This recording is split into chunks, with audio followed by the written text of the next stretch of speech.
Hello, I'm Patricia, a 34-year-old navigating the everyday challenges of work and motherhood.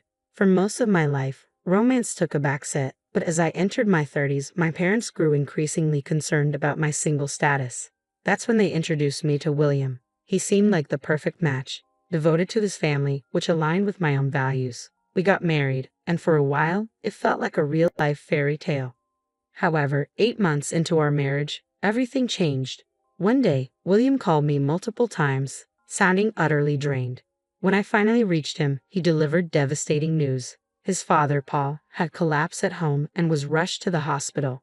Tragically, Paul passed away, leaving a significant void in our lives, especially for William's mother, who was now alone in her grief. William stepped up, dedicating his time to her, taking her out, and planning trips to help her cope. Then, I won a trip to Hawaii through a contest. Instead of viewing it as a chance for us to reconnect and heal, William seized the moment to manipulate me. He insisted that unless I let him and his mother go on the trip without me, he would threaten divorce. His mother appeared to be perfectly fine with this arrangement, while I felt sidelined and used. Determined not to be undermined, I decided to stand my ground. I wouldn't just accept their plans without a fight. This situation revealed an unexpected side of William, one willing to use emotional blackmail to get what he wanted. It was disheartening, but it also strengthened my resolve to confront the dynamics of our relationship and prioritize my own happiness. While he didn't completely neglect me, whenever our plans conflicted with his commitments to his mother, he always chose her. His typical responses were, "Sorry, Patricia, Mom needs me," or "We planned this with Mom a long time ago." I outwardly agreed, but inside, I simmered with frustration. Why was I always the one bending? Wasn't his mother being too demanding? Despite these issues, William's closeness to her was undeniable, and aside from this tension, our marriage seemed stable. I convinced myself that this was just the norm for some families. In the midst of it all, I found solace in crossword puzzles that offered prizes. It became my escape during the times William was occupied with his mom. Occasionally, I even won gift cards or meals, which were nice bonuses. Then one day, I struck gold. I won 2 tickets to Hawaii. I was ecstatic, double-checking the win multiple times before considering travel arrangements. Initially, I thought about inviting William but hesitated, knowing his tendency to include his mother in our plans. After some reflection, I decided the tickets would be a perfect gift for my parents. On my way home, I stopped by their house to share the exciting news. Bursting with joy, I exclaimed, "Mom, guess what? I won tickets to Hawaii." Her eyes lit up with surprise and happiness. "Wow, that's fantastic. You and William must be thrilled," she replied. I paused for a moment, then said, "Actually, I want you and Dad to have them," I said, watching as my mom's expression shifted from astonishment to warmth, clearly touched by my gesture. Her voice, filled with surprise and delight, asked, "Are you sure?" "Absolutely," I replied. "William travels enough as it is. I want you and Dad to enjoy this opportunity." My mom's face lit up with joy, but I noticed a flicker of concern on Dad's face. "What's wrong?" I asked, catching his worried expression. "Well, it's a busy time of year at the company. I'm not sure I can take time off right now," he explained apologetically. "That's unfortunate," I sighed, feeling a mix of disappointment and understanding. Then Dad brightened with a suggestion. "Why not take Amy instead? It was your prize originally, right? You should go and have some quality time together." Mom nodded enthusiastically, clearly excited by the idea. "That sounds wonderful." Feeling a renewed sense of excitement, I applied for leave the next day, and it was quickly approved. I called the airline to arrange for the tickets to be used by Amy and me. On my way home from work, I stopped by a bookstore to pick up a guidebook for Hawaii.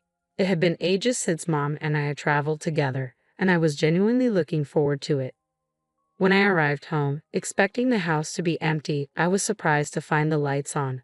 I had assumed William was still out, but instead of his shoes, I saw a familiar pair of women's shoes by the entrance. Puzzled, I walked in to find Kelly emerging from the living room. "Patricia, do you know what time it is?" she scolded as soon as she saw me. "Oh, Kelly, I didn't realize you were here," I replied, taken aback by her tone. "It's not just about me being here. It's late and William will be back soon," she continued, her voice sharp with reproach. "I'm sorry. I'll start on dinner right away," I apologized, rushing toward the kitchen. But Kelly wasn't finished. She launched into a critique of my absence, making it clear she expected more from me in managing the household. Her words stung, reminding me of the tightening boundaries in my life that I was increasingly determined to push back against. With a heavy sigh, Kelly questioned my commitment as a daughter-in-law, attributing my perceived shortcomings to my job. According to her, my priorities should place home far ahead of work. She often used her spare key to drop in unannounced, especially since she lived close by. Kelly clung to outdated notions about a daughter-in-law's role, expecting me to serve William and his family without objection. Her persistent critiques made it harder for me to feel any warmth toward her. As I unpacked groceries and began preparing dinner, Kelly's voice pierced the air with sudden urgency. "Wait, what's this? Patricia, are you planning a trip to Hawaii?" She had stumbled upon the guidebook.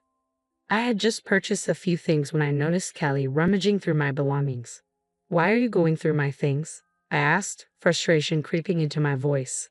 "That's not the point. Why are you planning a trip to Hawaii?" she demanded sharply. "I won the trip in a contest and was planning to give it to my mom," I explained, trying to keep my cool. "I haven't heard anything about this. Why should I?" Kelly snapped back, her demeanor confrontational.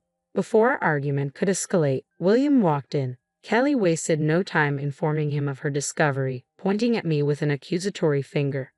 "Patricia is being thoughtless," she exclaimed. William turned to me, his expression stern. "What's going on here?" he demanded. "I won the trip and wanted to give it to my parents. Since Dad can't go, I thought Mom could go with me," I replied calmly, hoping to diffuse the tension. "Why didn't you discuss this with me first?" William asked, confusion and irritation in his tone. "It's my prize, William," I shot back, my frustration boiling over. "What's the big deal? You always travel with Kelly." "It's not the same. Mom and I only take trips within the country. We haven't traveled abroad in years," William countered, his voice rising. "How could you decide this without talking to me?" He slammed his hand on the table, cutting me off. "You're getting too bold for a daughter-in-law. Mom and I are going, and you're staying home." His words made me wince with their childishness. "Wait a minute, you've had enough of this trip," I said, trying to keep my composure. "If you're not happy about it, maybe we should talk about divorce." I couldn't believe I had just said that over something so trivial. It felt utterly ridiculous, but my anger flared. "I won this trip fair and square. I've already decided to give it to my mom. Can't you see the signs? For once, Mom wants to go. When does it end with you always putting Callie first? You never consider how I feel," I exclaimed, frustration bubbling over. "I don't care how you feel. This trip is for me and Mom. You stay home and behave," William insisted coldly, his dismissive tone chilling my affection for him. It was clear that I ranked lower than Callie in his priorities, and I couldn't keep dealing with this ridiculous dynamic. "Fine, do what you want and enjoy your trip. You should have listened in the first place," I replied calmly, trying to keep my composure. "Do what you want," William retorted dismissively, a far cry from the caring person I once knew. Meanwhile, Callie looked smug and victorious, relishing the turn of events. Needing space, I resolved to leave the house while they were away on their trip. The distance would give me time to think and perhaps figure out how to navigate this deepening rift. I decided to let William and Callie go ahead with their vacation plans. The next day, I called the airline to transfer the tickets to William and his mother. However, the conversation took an unexpected turn. The airline representative sounded concerned as they informed me, "I'm sorry, but once the participants are confirmed, we can't change them." "Is that so?" I asked, a wave of disappointment washing over me. "Yes, and this ticket requires the actual winner to be one of the travelers. So if it's your husband and mother-in-law, the ticket won't be valid," the operator explained. "So if I don't go, the ticket is useless," I clarified, seeking confirmation. "Exactly. Please check the documents we sent you. They mention this condition," they advised. After reviewing the documents, it became clear that only I, the winner, could use the ticket, and it couldn't be transferred. I decided not to tell William and Kelly right away. Instead, I made plans for them to travel at their own expense if they chose to do so. That evening, after returning from work, I casually brought up the Hawaii trip to gauge William's thoughts. "So, how about that trip?" I started. "Did you talk to the airline? Are Mom and I all set to go?" he asked eagerly, excitement evident in his voice. "I did call them," I said, handing over the winning documents along with the tickets. "Here are the documents and the tickets." I only need the tickets, William replied dismissively, waving off the papers. But there might be important details in there, especially since it's an international trip, I suggested, hinting at the necessity of understanding the ticket conditions. I don't think I need to. Mom and I are just excited about the trip. He brushed off my concerns, his focus solely on the upcoming vacation. As William skimmed over the importance of reading the fine print, I felt a mix of frustration and resignation. It was clear that he was overlooking crucial details that could affect the trip's feasibility. I've got it covered. We're efficient, unlike you, he retorted dismissively. Fine, whatever. I'll leave them here just in case, I replied, placing the documents on the table, knowing William might overlook the vital information they contained. As expected, on the day of their trip, after making sure William had left, I packed my bags and headed to my parents' house for a quiet stay. While unpacking, the anticipated call from William came through. As soon as I picked up, he burst out, "Hey, what's going on? They're saying the ticket can't be used." "That's right. If the winner doesn't go, the ticket is invalid," I explained calmly, trying to keep the conversation neutral. "What? Why didn't you tell me this earlier?" William demanded, confusion and frustration in his voice. "I did tell you, remember? I mentioned it might be a good idea to read the instructions," I reminded him, hoping he'd recall our earlier conversation. "You mean it was written in those documents you gave me?" William asked, frustration evident in his voice.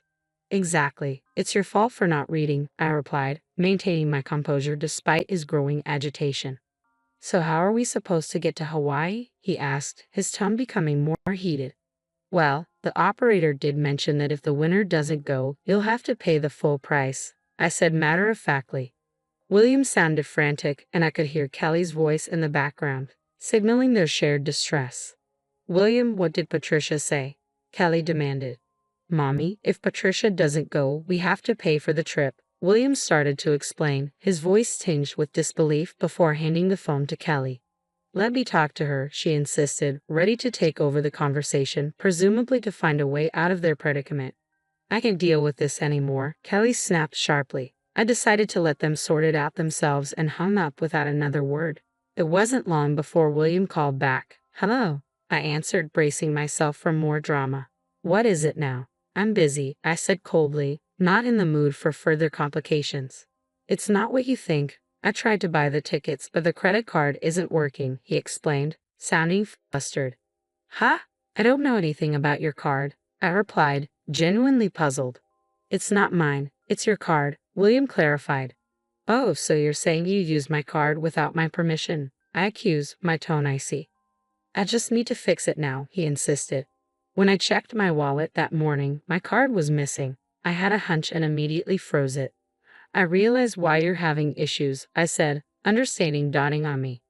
"I knew you stole it," William retorted angrily. "Are you kidding me? I was planning to shop with that card abroad." I shot back, my frustration mounting. "You freaking witch," he snapped, his voice harsh and unrepentant about taking the trip or using my card without permission. Fed up with his selfish behavior, I coldly rebuked him. "What a jerk. Who are you calling a witch? After mocking others all the time, you should just go to hell." "What? Who are you talking to like that?" William asked, sounding offended and taken aback. "Honestly, calling out for Mommy is creepy," I replied, highlighting the oddness of his dependency. This situation had escalated beyond simple travel plans and revealed deeper issues in our relationship. "If you love your mom so much, maybe you two should just stay together. I can't handle being married to a mama's boy. There's no point in us staying together," I declared, my voice heavy with exasperation. "Hey, calm down. If you keep this up, we'll end up getting a divorce," William threatened, his tone sharp. "Fine by me. I was thinking the same thing," I retorted, my mind made up. "I'm leaving the house and don't plan to come back. Enjoy your time abroad with your beloved mommy. Hope you both have a great trip," I added sarcastically before hanging up, feeling a mix of anger and relief.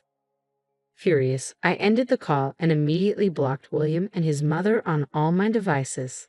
Following my dad's advice, I went to a law firm to start the process of ending my marriage. As I reviewed our finances to divide our assets, I discovered our joint account was empty. William had withdrawn money multiple times, coinciding with his trips with his mom. It was clear he had used our savings for their travels and had also swiped my credit card without my permission. I demanded significant compensation, which left him owing money and being pursued by creditors. His once indulgent mother, who had always gotten what she wanted, now found herself in a strained relationship with William. They argued every time they met, a stark contrast to their previous closeness. It was ironic how things turned out, considering how spoiled he used to be. Meanwhile, I decided to stay with my parents for a while. The ordeal had caused them to worry, and I wanted to make it up to them by living with and taking care of them. Being away from the chaos of my marriage made me realize that what truly matters is having a loving, supportive family. Going through this divorce reaffirmed that belief, helping me rediscover what was truly important.